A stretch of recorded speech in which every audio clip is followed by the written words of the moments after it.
그런데 더 슬프게 하는 구절이 예레미야에 있습니다. 뭐냐면 하나님의 탄식 구절이에요. 예. 4장 22절, 12장 7절에서 12절 한 페이지 넘기시면 됩니다. 그리고 14장 17절, 15장 5절에서 9절. 4장 22절은 초기 심판 때 나오는 하나님의 탄식이죠. 아직 돌아와라 돌아와라 돌아와라 할 텐데 내 백성은 나를 알지 못하는 어리석은 자요 지각이 없는 미련한 자식이라. 악을 행하기에는 지각이 있으나 선을 행하기에는 무지하도다. 우리 애들 보면 알거든요. 야, 이놈들 이렇게 나쁜 말은 어떻게 빨리 배우는지 모릅니다. 예, 나쁜 짓은 그렇게 가르쳐주지 않는데도 어디서 빨리빨리 잘 배워요. 이스라엘 백성들이 그렇다는 거예요. 야, 내가 하나님인데, 내가 구원했는데 나를 알지 못하는 것에는 참 미련하고 어떻게 우상 숭배하는 것에는 이렇게 약 바른지 하나님이 탄식하고 있다는 거예요. 탄식. 12장 7절로 넘어가죠. 이제 하나님의 마음이 점점 지쳐가고 있습니다. 내가 내 집을 버리며 내 소유를 내던져 내 마음으로 사랑하는 것을 그 원수의 손에 넘겼나니 내 소유가 숲속의 사자같이 되어서 나를 향하여 그 소리를 내므로 내가 그를 미워하였음이로다. 내 소유가 내게 대하여는 문이 있는 매가 아니냐. 매들이 그것을 에워싸지 아니하느냐. 너희는 가서 들짐승들을 모아다가 그것을 삼키게 하라. 많은 목자가 내 포도원을 헐며 내 몫을 짓밟아서 내가 기뻐하는 땅을 황무지로 만들었도다. 그들이 이 일을 황폐하게 하였으므로 그 황무지가 나를 향하여 슬퍼하는도다. 온 땅이 황폐함은 이를 마음에 두는 자가 없음이로다. 파괴하는 자들이 광야의 모든 벗은 산 위에 이르렀고 여호와의 칼이 땅 이 끝에서 저 끝까지 삼키니 모든 육체가 평안하지 못하도다. 이렇게 된다는 거예요. 하나님께서 심판을 이렇게 하신다는 하나님의 탄식의 내용들. 14장 17절 너는 이 말로 그들에게 이르라. 내 눈이 밤낮으로 그치지 아니하고 눈물을 흘리리니 이는 처녀 딸 내 백성이 큰 파멸 중한 상처로 말미암아 망함이라. 하나님 입장에서 하나님 딸바보시라고 보시면 돼요.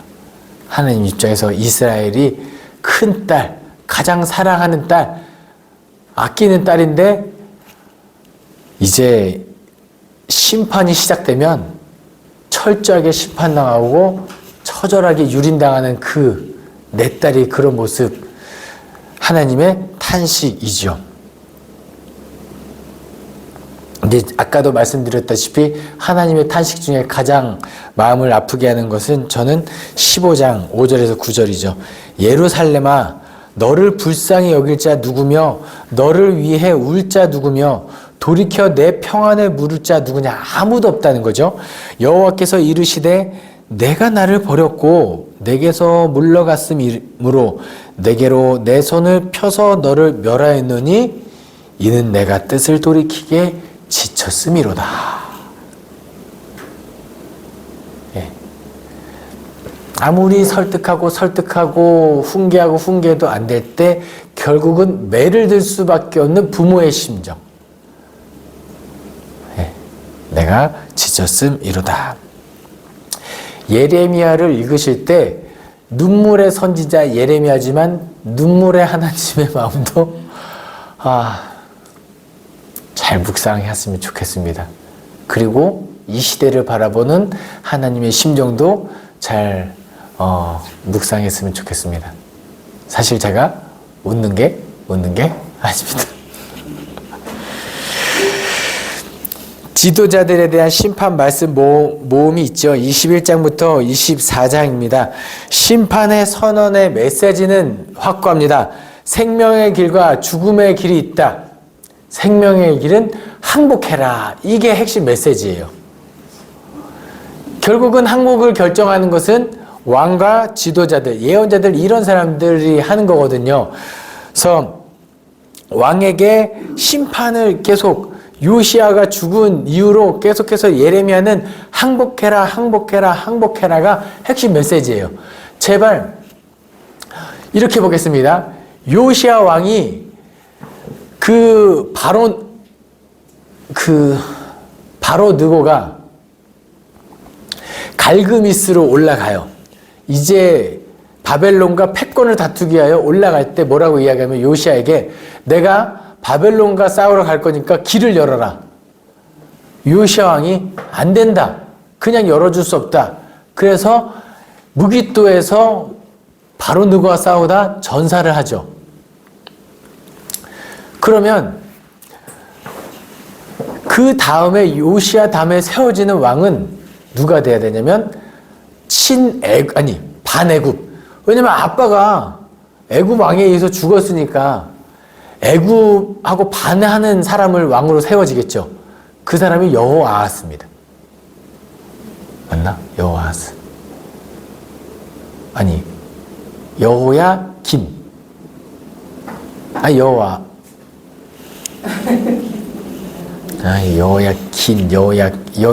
여호야김. 여호아하스가 맞습니다. 여호아하스가 세워집니다. 그럼 이 사람은 애굽을 반하는 태도를 취하겠죠. 근데 애굽이 갈그미스에서 전투하고 져요. 그리고 후퇴하는 길에 유다를 다시 지나가는데 보니까 이놈이 여호아하스가 우리 편에 서지 않을 것 같으니까 그를 폐위시키고 여호야김을 세워요. 그럼 여호야김은 처음에는 애굽 왕이 세웠으니까 친애굽 정책을 취하겠죠. 근데 애굽 이놈들도 나쁜 놈들인 게 자기네가 세웠으면 보호를 해줘야 되잖아요. 보호를 안 해줍니다. 그럼 누가 내려와요? 위에서? 바벨론이 내려오죠. 바벨론이 내려오니까 야, 너 왜 애굽 편에 서냐? 하면서 여호야김을 사로잡아 가요. 사로잡아 갈 때 그냥 사로잡아 가는 것이 아니라 귀족들 볼모로 데려가죠. 이렇게 데려가고. 그래서 배반하면 얘네들 먼저 죽일 거야. 그럼 당연히 그 다음에 세워진 왕 누구죠? 여호야김은 처음에는 친애굽이었지만 아니죠. 여호야김이 그렇게 끌려가면 여호야김은 친바벨론 입장을 취해야 돼요. 그렇죠? 그런데 또 갈팡질팡하다가 애굽을 의지하다가 또 바벨론이 쳐들어와서 얘를 폐위시키고 마지막에 시드기야가 세워집니다. 시드기야 역시 친바벨론 입장을 취해야 되죠. 근데 결국은 또 애굽을 향하여 부르짖다가 결국은 바벨론에서 멸망을 당하는, 하나님께서 그렇게 항복해라, 바벨론에게 항복해라, 심판하니까 항복해라 했지만 왕들이 다 말을 안 듣습니다. 그냥 안 듣는 게 아니라 징하게 안 듣습니다. 하지만 그 가운데서도 하나님께서는 의로운 왕에 대한 약속을 또 하시죠. 그리고 예언자들에 대하여 심판하시죠. 거짓 예언자들 너무 많다. 하나님께서 하시지 않은 말씀을 막 선포하고 걱정하지 말아라, 하나님께서 우리를 지켜주시니까 우리 땅은 무사할 거라, 이런 말들 자꾸 하는 거짓 예언자들 심판. 그리고 하나님의 그 엄중한 말씀에 대한 이야기를 하시고 결국은 심판을 비유하시는데요. 좋은 무화과에 대한 비유와 나쁜 무화과에 대한 비유를 하십니다. 나쁜 무화과는 유다 땅에 예루살렘에 남아있는 자들, 좋은 무화과는 바벨론에 끌려가는 자들, 반대되는 것 같은데 오히려 끌려가는 자들이 남은 자들이고 거기서부터 다시 시작할 수 있는 메시지가 여기 기록되어 있다라는 거죠. 여기까지가 이제 예레미야 2장부터 24장까지 내용입니다. 그리고 우리가 잘 알고 있는 많은 내용이 담긴 초기 순환 이야기와 후기 순환 이야기가 쭉 나오거든요. 가장 핵심 메시지는 30장부터 33장의 하나님의 그 위로의 책, 위로의 메시지, 회복의 메시지가 핵심인데 초기 순환 이야기는 이거예요. 예레미야가 26장에서 성전 설교에서 핍박을 당하죠. 그리고 27장에서는 참 예언자, 거짓 예언자끼리 대결해요. 참 예언자는 예레미야고 거짓 예언자는 하나냐 하겠죠. 뭐라고 하냐면 그 하나냐가 예레미야가 하도 성전 설교하고 하도 심판 메시지를 하니까 예레미야 목에 멍에를 메어놓고 가둬둡니다. 그리고 핍박을 하죠. 지금 하나님이 언제 그런 소리 하냐, 너 그딴 소리 하지 마라 이러면서 핍박을 하고 그 다음날 다시 풀어줘요. 하지만 예레미야가 뭐라고 하냐면 당신이 내 목에 멍에를 채우고 내 목에 멍에를 풀어주고 그렇다 할지라도 하나님의 뜻은 변함이 없다. 심판하실 것이다. 그리고 29장에서 또 예레미야와 거짓 예언자들의 대결이 되죠. 뭐냐면 예레미야가 바벨론에 이미 먼저 끌려간 자들, 멸망당한 이제 여호야긴 땐가 이제 끌려간 포로들에게 편지를 씁니다. 뭐라고 편지하냐면 돌아올 생각하지 마라. 네. 그러니까 포로로 끌려간 사람들은 어쨌든 해방이 돼서 우리가 다시 본향으로 돌아가고 싶은 마음이 있을 거 아니에요. 그런데 사람들에게 뭐라고 편지하냐면 돌아올 생각하지 마라. 거기서 터전을 잡고 거기서 번성해라. 70년 지나면 돌아올 거다. 중간중간에 어떤 거짓 예언자들이 있냐면 포로로 끌려간 사람들에게 위로한답시고 좀만 버텨라. 너희들이 2, 3년 안에 돌아오게 할 거다. 이런 거짓 예언자들이 편지를 썼는데 예레미야가 하는 거예요. 아니다. 70년이다. 자, 여러분이 한번 포로라고 한번 가정해 보겠습니다. 포로로 끌려가서 핍박당하고 있는데 두 통의 편지를 받았어요. 하나는 2, 3년 안에 돌아올 거다. 하나는 70년 안에 돌아올 거다. 어느 쪽에 마음이 가시겠어요? 2, 3년이죠. 2, 3년 안에 돌아올 거다.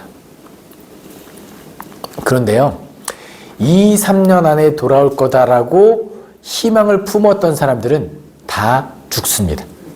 예. 그 포로 수용소에서라는 책이 있어요. 거기서 자기도 포로 수용소에 갇혔던 정신과 의사인데요. 포로 수용소에서 살아남은 사람과 죽은 사람들을 이제 나중에 풀려나서 책으로 통계내서 쓰니까 헛된 희망을 품었던 사람들 다 죽었다는 거예요. 그러니까 이제 크리스마스가 돌아오면 옛날에 크리스마스 때 우리가 참 좋았는데 그때쯤 되면 우리가 여기서 나가겠지? 이거 아니라는 거예요. 이런 헛된 희망을 품었던 사람들은 다 죽었다는 거예요.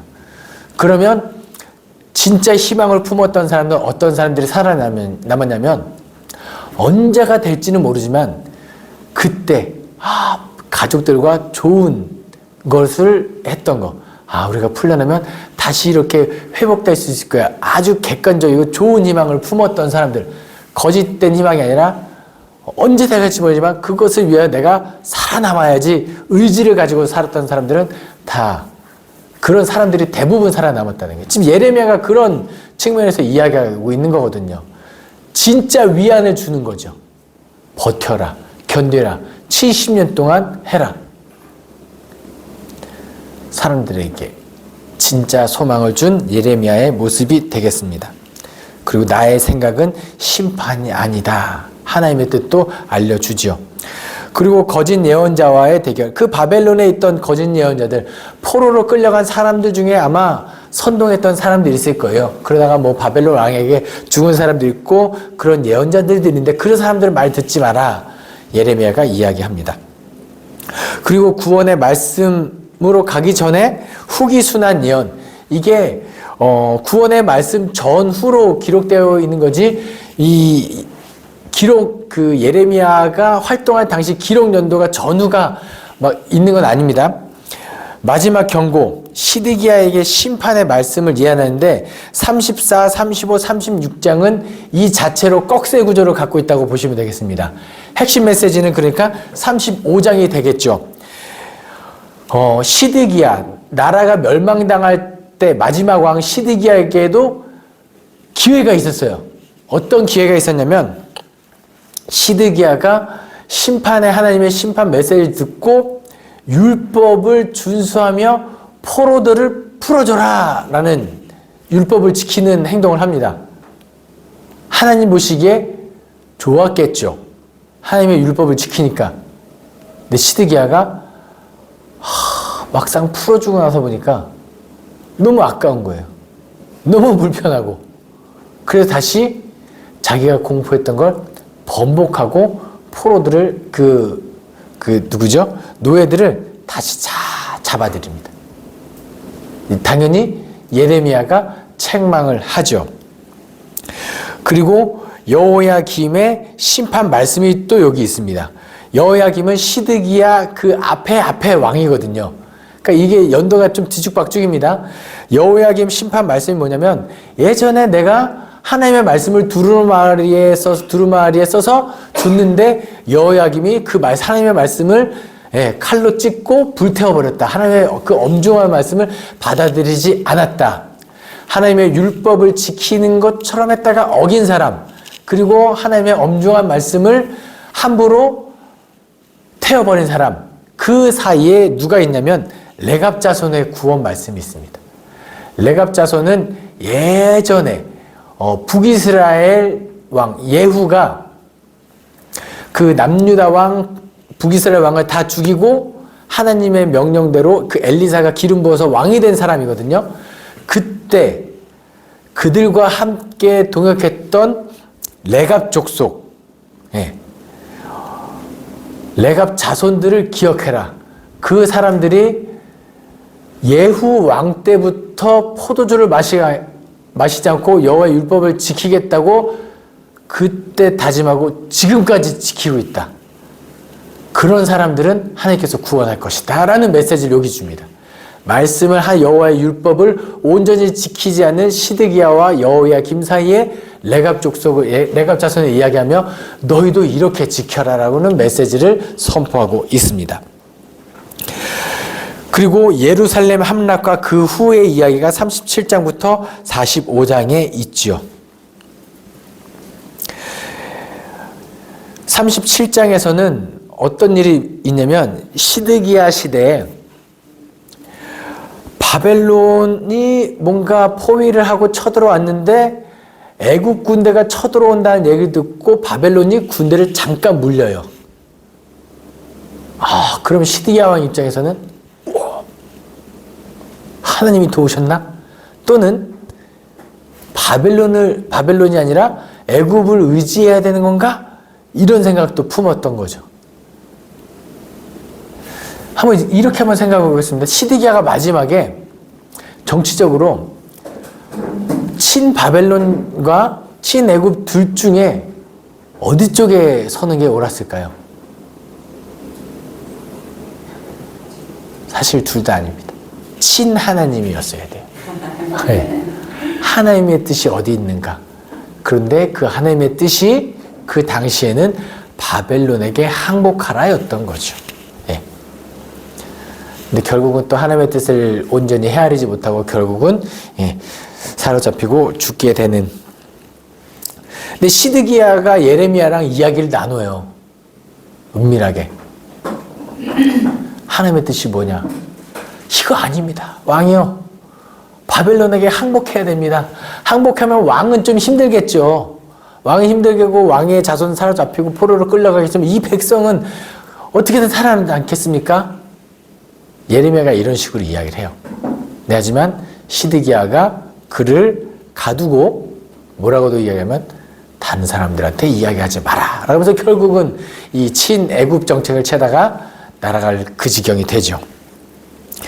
38장에서 이 시드기야가 예레미야를 구덩이에 가둬놨는데 에벳 멜렉이 이 구덩이에서 그를 구출해 내는 장면이 38장에 있죠. 그러니까 하나님께서 걱정하지 마라. 내가 너를 구원해 주겠다. 죽지 않게 하겠다 하는 약속이 성취되고 있는 거예요. 아무리 힘들어도 버텨야 되는 이유가 동역자들이 곳곳에 있습니다. 에벤멜렉이 그 중에 한 명이에요. 나중에 바룩도 그 중에 한 명이고요. 그리고 39장에 비록 드디어 예루살렘이 함락되는 내용이 나오죠. 예, 함락이 되면 어떻게 되죠? 시드기야 왕 앞에서 자식들이 다 죽임을 당하고 시드기야 왕 자체는 두 눈이 뽑힌 채 쇠사슬에 묶이고 바벨론으로 끌려가게 됩니다. 40장으로 가면 이제 총독, 이제 그 예루살렘 그 남유다 쪽을 다 식민지로 삼았으니까 그곳을 관할하는 총독이 바벨론에서 세워지겠죠. 근데 그 아이감의 아들 그다랴, 그러니까 총독으로 세워지는데, 또 남아있던 이스라엘 잔당, 이스르엘인가 하는 사람이 이 총독을 또 죽입니다. 그럼 바벨론이 어찌하겠어요? 이놈들 하면서 또 다 죽어나겠죠. 그 와중에 그 예레미야에게 함께 가자라고 이야기하거든요. 하지만 가지 않고 이 자리에 남아있겠다. 그 얘기를 합니다. 또 45장에서 바룩의 구원 말씀이 바룩을 통하여 선포되어지고 어쨌든 위기 가운데서도 구원하는 하나님의 메시지. 그러니까 예레미야는 바벨론 사람들이 함께 가자고 할 때도 거절하고 함께 애굽으로 도망치자고 할 때도 거절하고 어쨌든 그 자리에 끝까지 남아서 힘든 자들과 그 성문을 바라보고 슬퍼하며 끝까지 예레미야 애가 노래를 지며 어쨌든 고난 가운데 함께 있는 거거든요. 좀 어쩌면 우리의 거룩도 교회 안에서만 발현되지는 않았으면 좋겠습니다. 시대가 악하죠. 시대가 악하면 악할수록 우리의 거룩함의 활동 무대는 악한 시대여야 돼요. 그 가운데서 끝까지 하나님의 진노를 막아서는 역할을 감당해야 되고 나의 거룩의 지경을 계속해서 넓혀가야 되는 거거든요. 다 악을 행하는 것이 저 사람도 이런데 나도 좀 하자. 다 컨닝할 때 왜 쟤도 컨닝하고 나도 컨닝하는데 이렇게 할 때 요즘에 너무 죄를 범하는 것이 보편적이 돼버렸어요. 네. 이게 진짜 무서운 거거든요. 죄가 죄인 줄 몰라요. 그러면 그때는 다 같이, 그러니까 뭐냐면 죄를 짓고 걸리면 아유 잘못했습니다. 내가 죄를 지었군요. 반성해야 되는데 요즘에는 죄를 지은 사람들의 심리가 뭐냐면 재수가 없네. 이거예요. 내가 잘못한 게 아니라 재수가 없는 거예요. 이러면 안 된다는 거예요. 그런 세상 틈바구니에 들어가서 우리가 예레미야처럼 거룩하게 살아가고 그럼 당연히 핍박 있죠. 너만 잘났냐? 나만 잘난 게 아니라 이렇게 사는 게 맞아! 라고 힘들더라도 외치며 살아가야 한다라는 것 잘 기억할 수 있었으면 좋겠습니다. 분명히 그렇게 살면 밤에 베개에 누워서 눈물을 흘릴 거예요. 하나님 좀 힘든데요. 그래도 이 시대는, 시대적 사명은 우리에게 그것을 요구하고 있는지도 모르겠습니다. 아무쪼록 예레미야 같은 모습으로 살아갈 수 있었으면 좋겠습니다. 그 열방에 대한 심판 내용 46장부터 51장은 그냥 쭉 한번 통독하시면 크게 어렵지 않게 넘어갈 수 있을 것 같습니다. 예레미야를 공부하면서 그 예레미야의 눈물 그리고 하나님의 탄식 잘 묵상하면 좋겠습니다. 그리고 이 시대 가운데 우리에게 바라는 하나님의 사명도 스스로 한번 깨달을 수 있었으면 좋겠습니다. 기도하겠습니다. 사랑이 많으신 하나님 아버지 감사합니다. 오늘도 우리에게 예레미야 말씀을 통하여 하나님의 마음을 헤아릴 수 있게 도와주심에 감사드립니다. 이 시대를 통하여 슬퍼하시는 하나님의 마음을 우리도 가질 수 있게 도와주시고 이 시대에 우리에게 원하시는 하나님의 사명을 발견하고 아버지 힘들더라도 끝까지 그 사명 감당케 하여 주시옵소서. 감사드리며 예수 그리스도 이름으로 기도합니다. 아멘.